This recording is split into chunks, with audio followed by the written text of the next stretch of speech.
Hey, what is up, everybody? This is Steve Breach coming to you here today, waiting to start my day out today.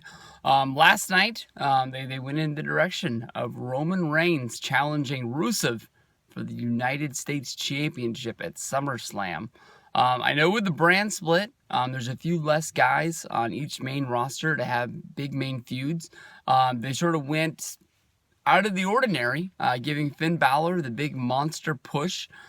Seth Rollins next week is going to be calling out the Demon to try and bring the Demon to Monday Night Raw, to try to bring out the alter ego of Finn Balor, which will be a cool way of getting the people of Monday Night Raw who don't watch NXT or the NXT specials to experience the Demon and see what SummerSlam is going to be in that big match. But that left Roman Reigns without somebody to fight at SummerSlam, and I thought that it was going to be a pretty. I didn't know who he was going to have a match with, but out of nowhere, they're pulling him into the United States Championship mix.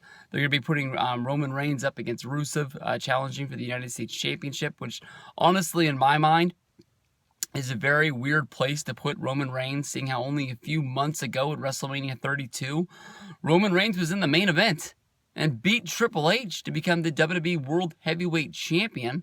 Of course, since then, he's had a minor setback. Of course, the fans never really got behind Roman. I think people knew this before WrestleMania 32, that it wasn't going to be what people thought it was going to be. But maybe people thought with him getting that big ceremony at the end of WrestleMania, maybe that would be enough to win over everyone. But it just seems people just don't want to like this guy.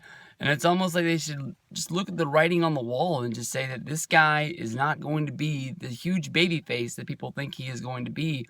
And turn the guy heel and just see where you can go with this. And I mean, there's always a way.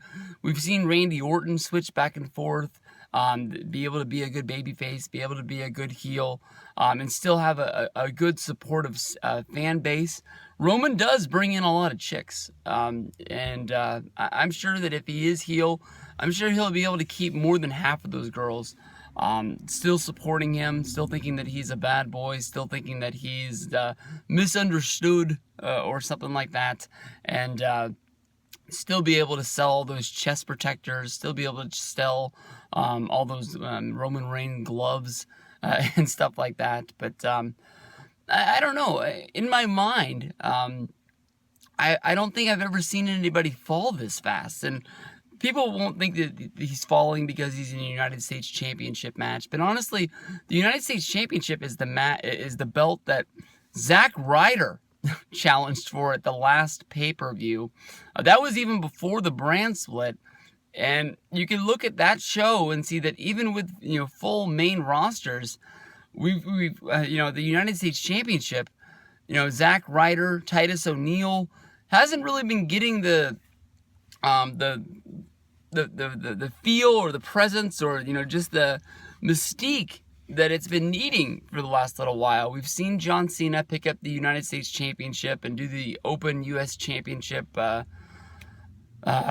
challenges on Monday Night Raw and SmackDown and things like that, and they really tried to get that belt moving. And the minute that he got beat by Alberto Del Rio at that Hell in the Cell show, and from there, not even let Alberto Del Rio talk about the fact that John Cena was absent from WWE because he was taking a leave of absence, that he was the reason why, not even have Alberto Del Rio defend the championships in good matches. I mean, the matches against Kalisto were good, they just didn't really mean anything.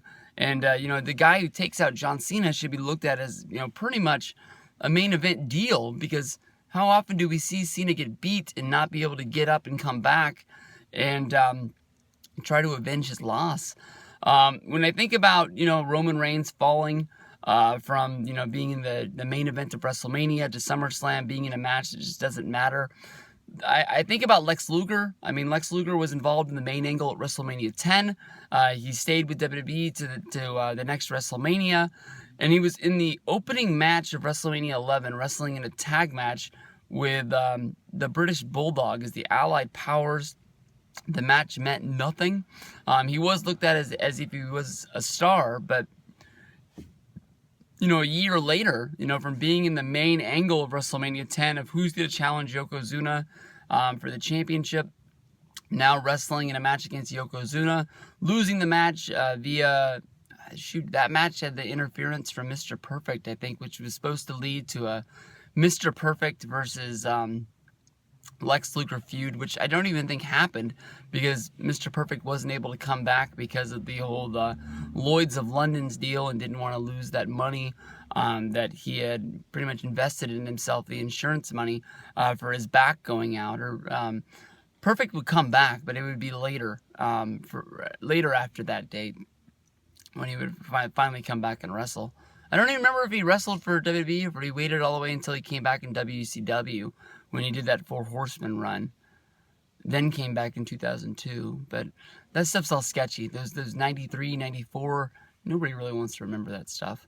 But I don't know. I don't think Roman's going to win the United States Championship, so I'm sure he'll beat the piss out of Rusev at the pay-per-view. I just don't think that he'll be able to actually take the pinfall and actually get the win.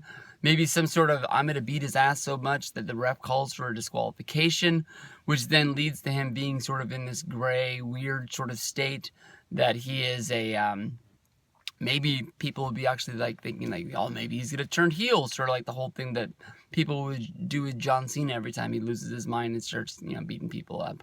So we'll see what goes on. SummerSlam's up around the corner. Rusev versus Roman Reigns doesn't add a whole bunch of stars to this show. I'm really looking forward to Finn Balor going up against Seth Rollins. Brock Lesnar versus Randy Orton doesn't really appeal to me, but it's probably going to be a good match. And I don't know what else there is, but we'll see.